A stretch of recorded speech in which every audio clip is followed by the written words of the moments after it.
Сәлем достар, қалайсыздар? Менің YouTube каналыма қош келдіңіздер. Жаңадан қосылсаңыз тіркеліп кетіңіздер. Бүгін ноябрьдің 16-сы. Мен универде. Бізде бүгінгі сабақ 12:10-да басталу керек болған. Но мен сағат 1-де келдім. Екінші сабаққа кіремін қазір. Умничкамын ғой. Екінші сабаққа келдім. Қазір 3-ші этажда отырмын мен. 3-ші этаж уже жоғарғысы, бізде 4-ші этаж бар, бірақ ол жақта только преподавательдер ғана отырады. 3-ші этаждан көрінеді осылай көрінеді жоғарықтан. Ең жоғарғысында осылай тон тұра, және де ана жерде волонтерс деп жазылып тұр. Ана жерде 2-ші этаж бізде столовый, асхана. Вот. Нота без.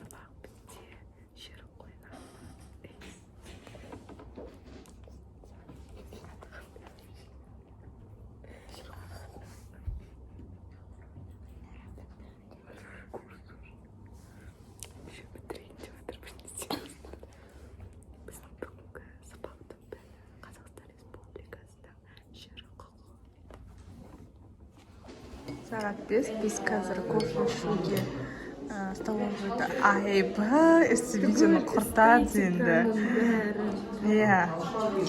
Кофе ішейін деп жатыр и шоколад алып келген болатын. Шоколад. Милк деген. Осы шоколад. Қазір осымен бірге шай ішеміз.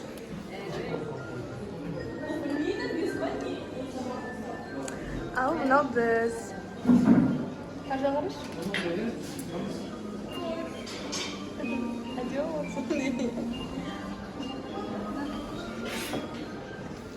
Біз уже киноп дайын тұрмыз, енді только такси күтіп тұрмыз. Ойланда? Такси 2,5 мың теңге, просто тариф солай. Күнсу уже чеспек уақытта. А бұлай негізі 1,5 теңгелі жер. Алло? Біз всегда осындай боранды күнде шығамыз.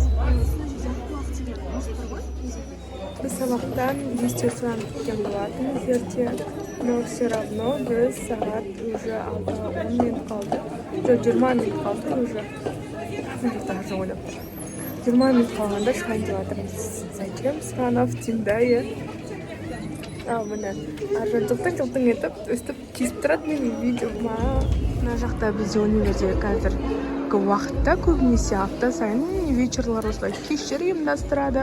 Бүгін күзгі бал болатын сияқты, дайындықтарына қарағанда әдемі болып тұр. Таксиде отырмыз.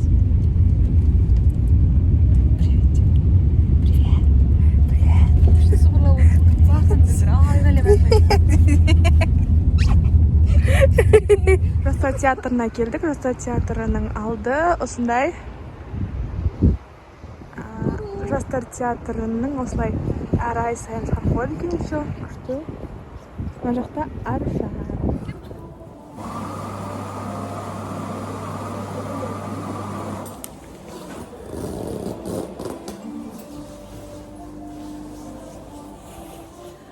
Театрдың ішіне кірдік. Театрдың ішінде осындай музей сияқты фотолар, графитилар қойып. Көрермендер залына өтіп, билеттеріңіз бойынша орындарыңызға жайғасуларыңызды сұраймыз. Біз орнымызға жайғастық. Қазір біз бір нәрсе білдірейін деп жатырмыз. Істеймізді? Airdrop дейміз. Любой адамға airdropпен жібереміз.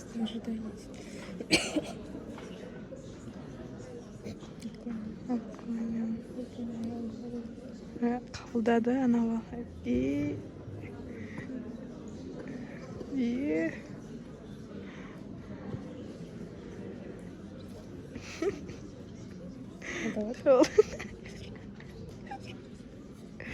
О.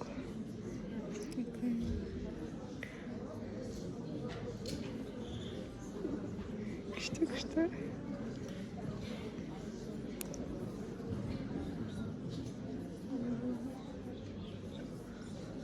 Ne қанша адам.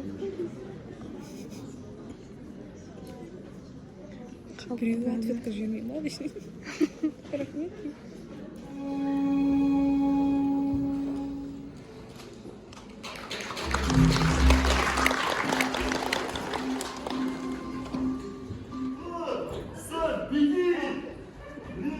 Бұл саған спорттық жаттығу. Адыңды қойған адам сенің денсаулығыңды ойлап спортпен айналсын деген. Анау дорбаны асылып, дүкенге барып, міне, саған 100 теңге. Осыған бір нан аласың. И бір қазақстандық шоколад аласың. И 3 кола аласың. Беки. Мынау қой білесің ба? Оған саспа бау. Қалған сдачасын өзіңе қалдыр. Бүгін ағын сауындай жауған. Кейін стипендия түскенде қайтарасың. Тұр! С наилучшими пожеланиями от друзей слышишь, поехали.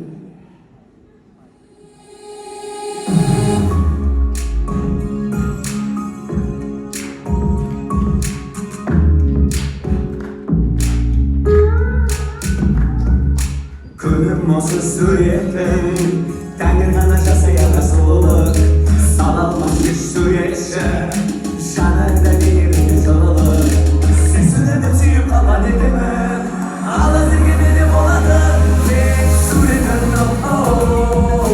суретің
Әйел деген ол, ақалдар, әйел емес.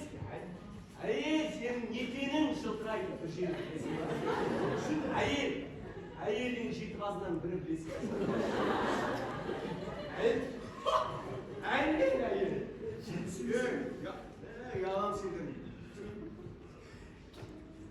Ол үсте боянатын бояулар да жоқ. Түгендес. Сұлуысы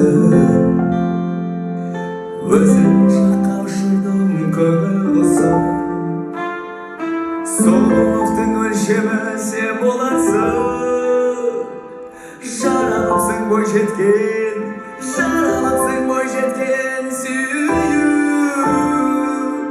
сүйуші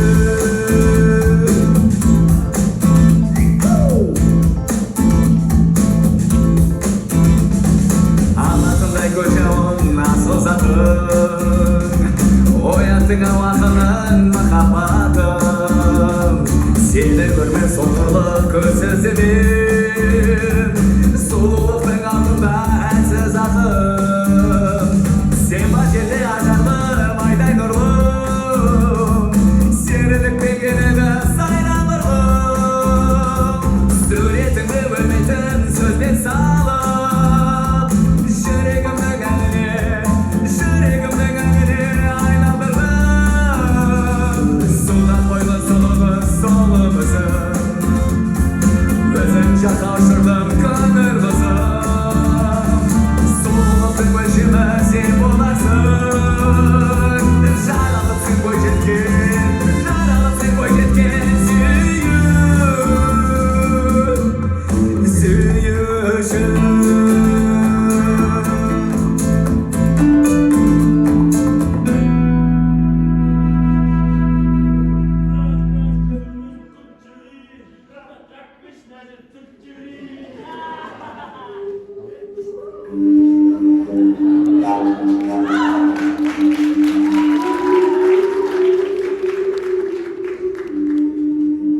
Я ағай, талай сұрақты тегін шешіп, ғашық жүректерді табыстырған.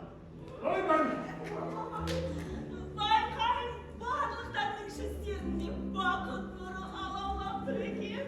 Дұрыс айтасыз. Олай болса, бақтарың ашылсын, бақытты болыңдар. Рахмет ағай. Бақытты болайық дейміз. Итак, следующее наше музыкальное поздравление специально для молодожен и для старых молодожен с наилучшими пожеланиями от администрации Женаханы, а также отдельное любовное поздравление для самой лучшей девушки с 13-комнатной Айнуры.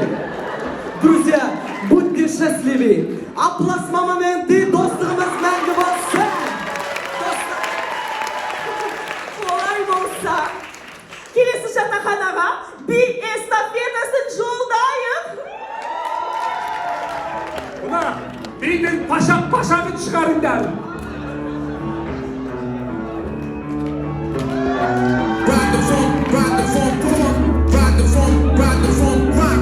Ride the phone, ride the phone, ride the phone, rock with the phone. Ride the phone, ride the phone, ride the phone, ride the phone, rock. Ride the phone, ride the phone, ride the phone, rock with the phone. Ride the phone, ride the phone, ride the phone, ride the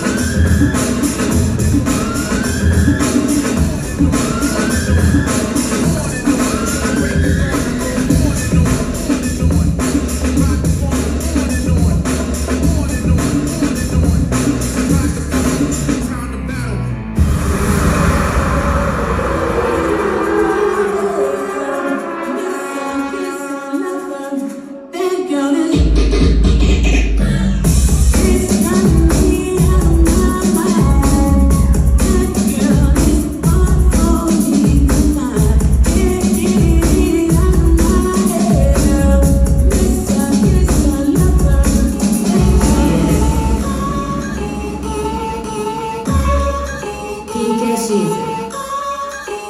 Let's go.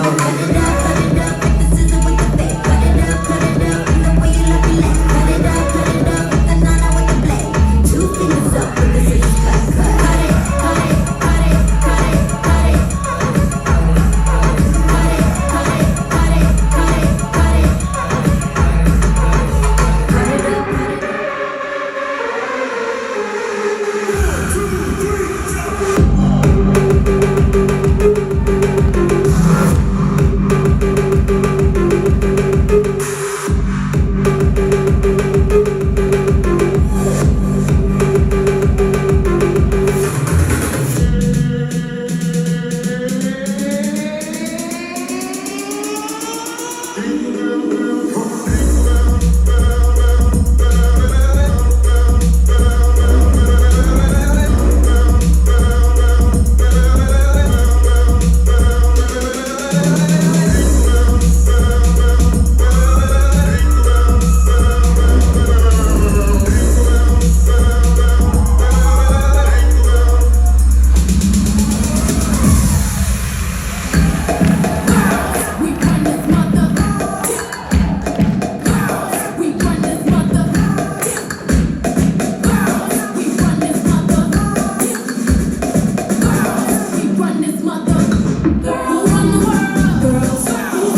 Пранк махаббат деген қойылымды көрге бардық. Пранк махаббат бұл студенттік шақта студент қыздар мен жігіттердің бір-біріне сезімі ашылып, және де сол жақтағы махаббатты қалжыңмен және де музыкалық леппен келтірген болатын. Пранк махаббат бұл өте қызықты қойылым болды. Маған өзіме қатты ұнады. Жалпы театрға көп барып тұрыңыздар. Театрдан сіз рухани қажеттіліктеріңізді толтырасыздар. Және осы сәтте мен театр мен киноның айырмашылығын айтқым келеді. Яғни кинода біз телевизордан көрсек, театрда кәдімгідей адамдардың өзінің дауысы мен олардың қалай қимылдау барлығы шынайы түрде шығады. Кинода да енді шынайы түрде шығады, бірақ сіз телевизордан көргеннен кейін оны көбінесе сезе бермейсіз. Ал театрда сол моментте және өздерінің даусымен қойылым келтірілуі өте бір сезіміңді оятады және жүрекке барады. Сол себепті театрға баруға кеңес беремін. Көбірек барыңыздар. Театр кинодан қарағанда арзанырақ. Театрдың билеті, мен барған театрдікі негізгі билеті 2000 теңге, ал студентский скидкамен 700 теңгемен барасың.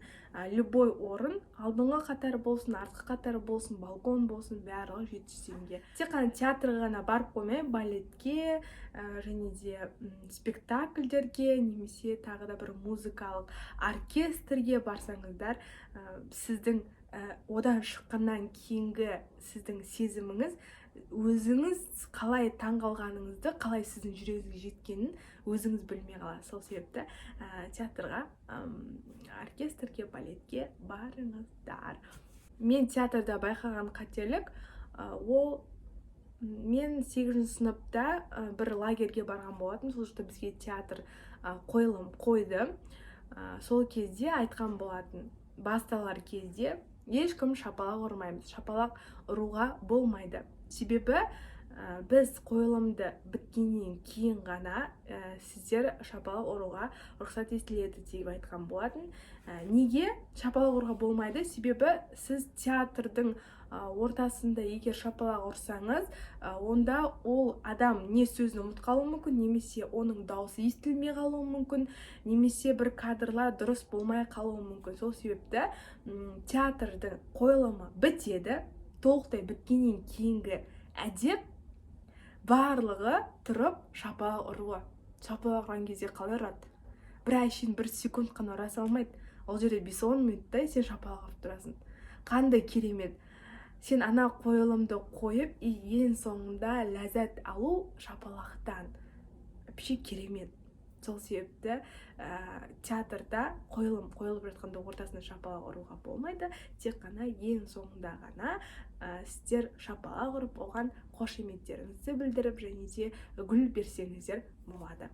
Менің видеомды соңына дейін көргендеріңізге рахмет. Егер ұнап жатса лайк басам, және де комментарий жазамыз. Менің инстаграмыма тіркеліп кетіңіздер. Жұлдызай Талғатовна. Осы жақта да тоже менде видеолар салынады, рилстарға салынады. Сол жақтан көрсеңіздер болады. Және TikTok тоже Жұлдызай Талғатовна. Ол жақта мен өзімнің мамандығым бойынша жұмыс жасаймын, яғни видеолар түсіремін, түсіндіремін. Сол жақтан көрсеңіздер болады, мен қандай мамандықта оқып жатқанымды. Сол, короче, келесі кездескенше.